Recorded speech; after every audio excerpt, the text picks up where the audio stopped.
Moi, Sandy, j'ai fait un faux couple pour le buzz avec un prénommé Simon. Coucou mes vies, j'espère que vous allez bien. Aujourd'hui on se retrouve pour une nouvelle vidéo où je vais vous parler des sauces, des dramas que j'ai eu sur TikTok. Pour moi c'est vraiment important d'en parler car ça a fait la personne que je suis aujourd'hui et plein de personnes m'ont connue grâce à ces dramas. Donc pourquoi pas faire une vidéo où je vous explique en gros le ressenti que j'ai eu, les effets que ça a eu sur moi et comment est-ce que j'ai pu prendre du recul par rapport à tous ces dramas. Franchement des dramas j'en ai eu hein. Des sauces bien pimentées j'en ai eu. Certaines c'était pour le buzz et d'autres c'était juste pour le fun. C'est parce que je m'ennuyais et voilà, je voulais juste faire un TikTok drôle. Mais malheureusement ça a blessé des personnes et ça a créé genre des mouvements de haine. J'ai participé à une traîne en disant quelque chose qui n'a pas plu à une certaine communauté. Et certaines personnes ont utilisé ça pour justifier leur racisme, pour dire des choses racistes. Anyway, je commence avec le premier drama. Merci aux clients fidèles. Merci aux clients fidèles. Merci aux clients fidèles. Je pense que la majorité des personnes qui me suivent sur TikTok m'ont connu avec ce drama qui a causé du n'importe quoi. Ce que j'ai dit c'est, moi après avoir fait payer une blanche 300 € pour des braids. Ça a commencé à parler de racisme anti-blanc. T'es sérieuse? Tu fais payer une blanche 300 € parce qu'elle est blanche, t'as pas honte? Et du coup, à cause de ça, il y a des personnes qui se sont permis de dire des propos racistes. Il y a un commentaire qui a percé sur Twitter. Le mec qui disait, ouais mais à ce prix-là, on achetait toute ta famille. Quand j'ai fait cette vidéo, je ne cherchais pas du tout le buzz. Clairement, j'ai fait cette vidéo parce que je trouvais ça drôle. Et je pensais même pas que ça allait prendre une ampleur pareille. Le truc, c'est que quand j'ai posté cette vidéo, au début, ça prenait pas. Et quelques temps après, je vois que la vidéo, elle monte en vue, elle monte en vue. Je reçois un tas de commentaires, etc. Non mais t'es sérieuse, blablabla. Bla, bla, bla. Et en fait, c'est que là, je me rends compte que Sandy t'a créé quelque chose de ouf. Et du coup, suite à cette vidéo, il y a eu plein de réponses en mode ouais, quand j'ai vendu de la crème à une noire, quand j'ai donné de l'eau à une noire, etc., etc. Les réactions, elles n'étaient pas proportionnées par rapport à ce que j'ai dit. Bref, j'ai reçu plein de haine, des messages de haine, ça m'a insulté. Et franchement, je trouve que j'ai bien vécu cette chose dans le sens où ça m'a même pas trop blessée. Je m'en foutais clairement de ce que les gens disaient. Si c'était à refaire, bah je pense que je le referais parce que pour moi j'ai rien dit de grave. Le racisme anti-blanc, je n'y crois pas. Et voilà, la vie continue.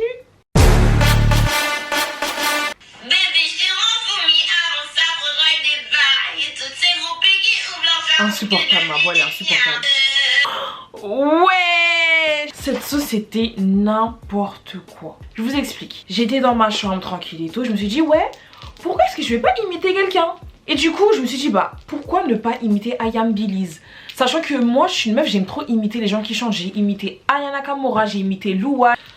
Et du coup je l'ai imité. La vidéo elle commence à monter etc. Franchement elle monte super bien. Elle a fait genre 100 000 j'aime en quelques heures. Et puis t'as madame Belize qui commente, ouais c'est la 30e vidéo que tu fais sur moi, nanana. Mais ma belle pourquoi tu mens? Pourquoi tu mens? C'est la première vidéo que je fais sur toi. Bref, je crois que ça devait être dans la soirée ou le lendemain.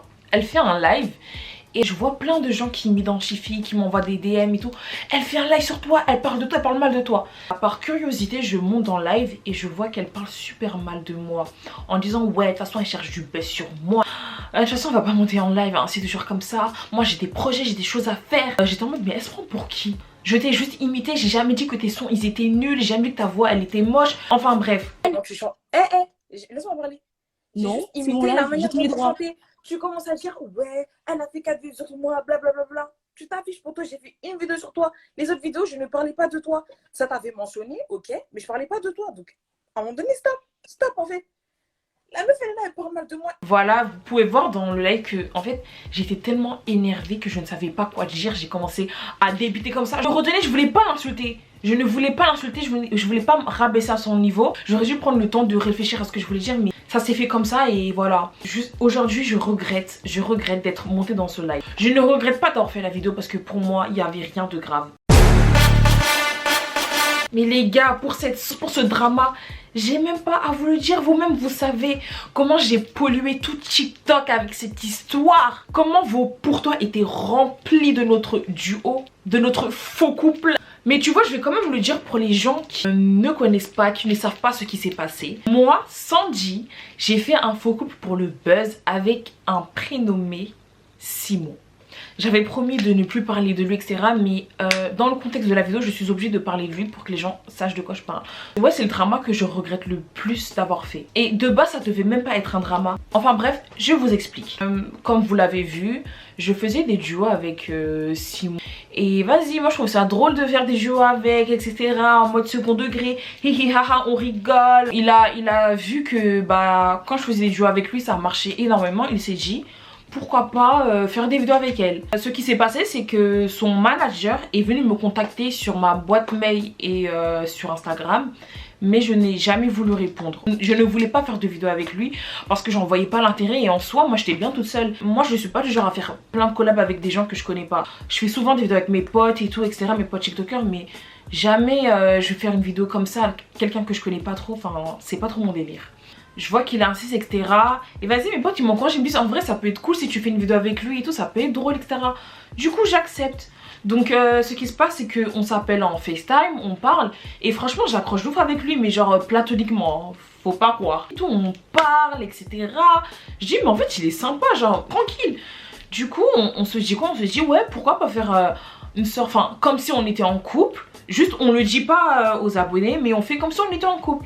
Ça veut dire qu'on fait nos vidéos où on est en FaceTime, où soi-disant on s'aime. Il fait des TikTok sur moi, je fais des TikTok sur lui. Ça marche, tout le monde est content, voilà. Et puis vient le moment où Konbini, le média, je dis super mal Konbini, mais bref, où Konbini, le média, me contacte parce qu'ils veulent en gros filmer notre rencontre, organiser notre rencontre. Moi je vois ça, mais je suis super contente. Je me dis ouais, trop bien et tout, ça va faire kiffer les abonnés, ça peut que être bien. Du coup bah on fait la vidéo avec Konbini. Pendant le tournage franchement j'étais super gênée. J'étais super gênée, je savais pas comment réagir, genre vraiment. Vous-même vous avez vu comment j'étais super gênée. Juste après que Konbini poste officiellement le TikTok, bah nous on poste nos TikTok qu'on avait fait ce jour-là, tu vois, parce que jusqu'à maintenant on pouvait pas poster. On poste le TikTok, les gens ils sont choqués, ils disent waouh la différence de taille, etc., etc. Ils se sont vraiment vus, ils s'aiment vraiment.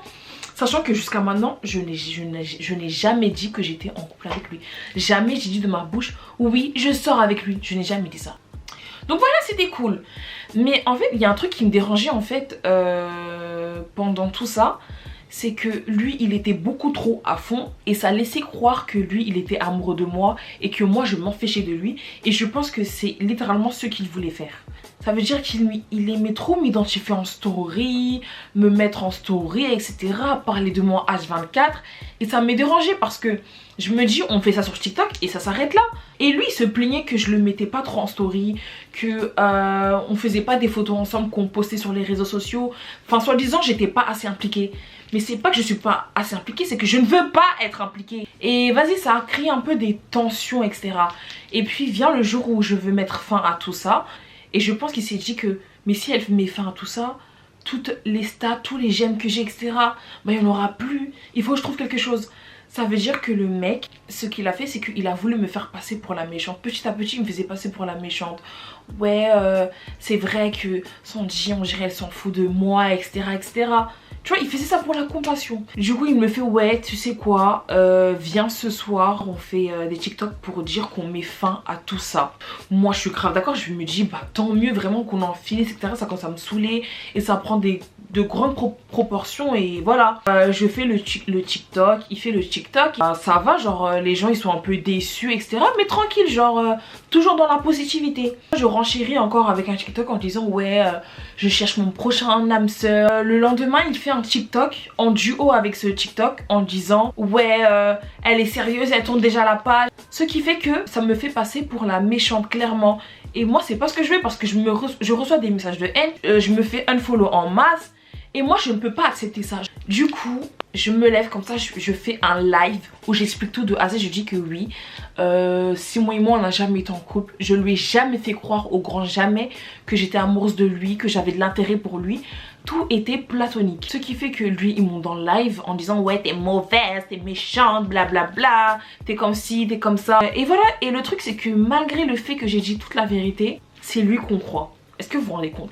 Et je me demande vraiment pourquoi est-ce que c'est moi la méchante et pas lui. Et voilà, Dieu merci, maintenant cette histoire elle est terminée. C'est loin derrière moi, même si les gens ils continuent à me parler de ça. Mais voilà, peace.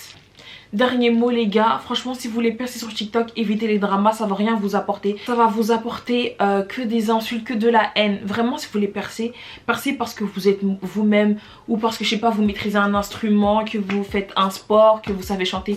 Percez pour de bonnes choses mais pas pour de mauvaises choses, c'est pas bon. J'espère que la vidéo vous a plu même si j'ai des problèmes d'élocution. Je vous fais de gros bisous. Mouah, et on se retrouve pour une prochaine vidéo. N'oublie pas de t'abonner, de liker et de commenter cette vidéo.